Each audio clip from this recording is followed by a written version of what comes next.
Je vais juste vous prendre quelques minutes pour effectivement contextualiser ce qu'on est en train de faire. Alors d'abord peut-être 2 ou 3 questions. Qui est déjà venu à une journée de l'université intégrale parmi vous? Merci de lever la main. Ah ouais, pas mal quand même. Hein. Alors qui n'est jamais venu? Qui vient pour la première fois? Eh, pas mal non plus. Qui a déjà entendu parler des 4 cadrans de l'approche intégrale? Merci de lever la main. Ouh là là là là là là. Qui n'en a jamais entendu parler? Bravo, merci. Qui a déjà entendu parler de la spirale dynamique de l'évolution ou d'une autre forme de grille d'évolution? Pas mal. Qui n'en a jamais entendu parler? Pas mal non plus. Alors, moi, mon but, c'est que ceux qui connaissent bien les 4 cadrans excusent la simplification et la caricature de ce que je vais vous raconter, et que ceux qui n'en ont jamais entendu parler arrivent à comprendre ce que je vais raconter en 1 ou 2 minutes. Les 4 cadrans, c'est quoi? C'est une grille de lecture, c'est que ça n'a pas plus de valeur que d'être une grille de lecture, et on peut très bien en trouver d'autres. Alors par exemple, je vous ai montré celle-là. Pourquoi? Parce qu'elle mélange à la fois la spirale de l'évolution et les 4 cadrans. Alors je vais juste m'attacher aux 4 cadrans. Ceux qui connaissent pourront reconnaître la spirale dynamique, et les autres, vous prenez pas la tête avec ça. En tout cas pour aujourd'hui, parce que je vous invite réellement à étudier cette grille de lecture, qui est une grille de lecture certainement une des meilleures. C'est pas la seule, c'est pas la meilleure, mais c'est une des meilleures qu'on connaisse aujourd'hui en termes de philosophie, en termes d'épistémologie, pour analyser un certain nombre de choses qui nous arrivent, dont les mutations dont Michel a parlé. Alors ces 4 cadrans, c'est quoi? C'est de dire qu'on peut analyser un certain nombre de choses en 4 cadrans. Alors là, désolé, c'est en anglais, c'est le I, c'est le je. C'est par exemple, on va mettre dans ce cadran tout ce qui est développement personnel, tout ce qui est spiritualité, tout ce qui est à l'intérieur de soi, qui n'est pas forcément descriptible avec des mots et de manière scientifique. D'une manière générale, tout ce qu'il y a au-dessus, en haut, c'est ce qui est individuel. Tout ce qu'il y a en dessous, on va voir, c'est le collectif. Tout ce qu'il y a à gauche, on va dire que c'est... aidez-moi là, ceux qui connaissent. L'intérieur, et ce qui est vraiment à l'intérieur, qui se décrit tel que vécu, et ce qui est à droite, c'est ce qui est plus objectif, ce qui est descriptible de l'extérieur. Donc là, on a le it, d'une manière générale, ici en français, on a le ce, ou le cela, ce qui est observable de l'extérieur. Donc là, par exemple, on va avoir ce que je pense, si on prend le cerveau. On va avoir ma pensée. Je peux essayer de vous décrire ce que je pense. Mais la seule personne qui vit réellement et qui sait ce qu'il se pense, c'est moi. Je peux essayer de vous décrire avec des mots ce que je vis en méditation. Mais ça va être très très dur. De l'extérieur, je peux vous décrire ce qui se passe dans un cerveau, les neurones, les synapses, les mécanismes électriques, chimiques, mais ça ne décrira jamais exactement ce que je pense, ou ce que vous pensez.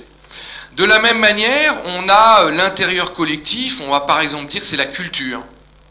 C'est la manière dont on se voit, c'est l'art qui est reconnu collectivement.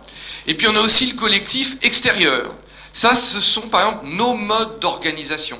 Comment on vit en société. Là encore une fois, 1000 excuses à tous ceux qui connaissent les 4 cadrans, parce que je suis allé très très vite.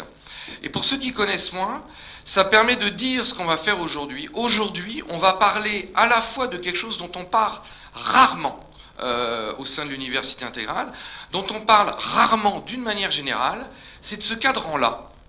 C'est comment on peut s'organiser pour vivre ensemble. Alors, il y a eu un certain nombre d'évolutions, on a vécu en tribu.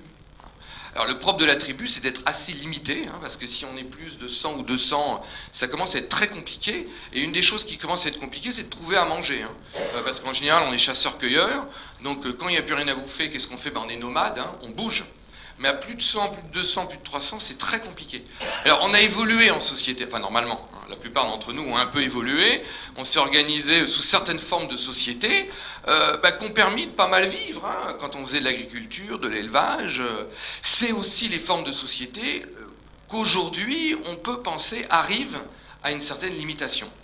Et probablement ce que, moi je ne connais pas bien, mais ce que les brillants intervenants aujourd'hui vont évoquer, chacun avec leur propre expérience et leur propre vision, c'est qu'est-ce qu'il y a après? Comment on peut vivre ensemble de manière efficace, de manière pour survivre tous ensemble. Et si on pouvait préserver notre planète qui est notre maison, ça serait pas mal non plus. Donc on est dans ce cadran extérieur, collectif. Mais alors, ça va un peu plus loin que ça, parce que quand on va parler écovie, écoville, écovillage, ben on va pas parler que de ça. Parce que les gens qui vont nous parler ici, on va bien voir que pour que ça marche ici, eh ben, va falloir aussi comprendre les autres cadrans. Donc c'est ça qui est assez merveilleux dans l'expérience d'aujourd'hui, et qui moi m'excite terriblement, c'est qu'on va à la fois parler d'un cadran dont on parle peu, comment vivre collectivement ensemble, mais les nouvelles formes de vie, pour pas dire survie dans ce cadran-là, vous allez le voir, vont en permanence faire appel aux autres cadrans, comment on voit notre propre culture, comment en termes de spiritualité laïque on peut avancer. Donc voilà ce que je voulais vous dire, ce qui est important, et s'il ne fallait retenir qu'une seule chose de ces 4 cadrans, c'est qu'on n'est pas là pour se battre, on n'est pas là pour dire non, non, ça c'est nul, tant qu'on n'a pas fait évoluer la culture, ça sert à rien. Non, non, on est là pour faire les deux. Donc il y a des gens aujourd'hui qui vont parler peut-être un peu plus culture, il y en a, de par leur sensibilité, de leur expérience, vont parler un petit peu plus d'organisation, de système. Il y en a qui vont parler un peu plus de développement personnel, de spiritualité. Il y en a qui vont parler un peu plus de science, d'aspect scientifique de ces affaires. Il est de notre rôle de les remettre chacun en perspective et d'essayer de voir comment on peut réunir tout ça pour avancer ensemble. Il est de votre rôle de ne pas séparer, de ne pas vous battre ou de ne pas laisser vous battre à l'intérieur dans votre propre esprit et d'essayer d'intégrer, d'essayer d'avoir une approche et une vision intégrale. Merci beaucoup, bon courage, merci pour votre participation. Le but c'est de co-créer ce qu'on va faire ensemble au cours de cette journée. Merci beaucoup.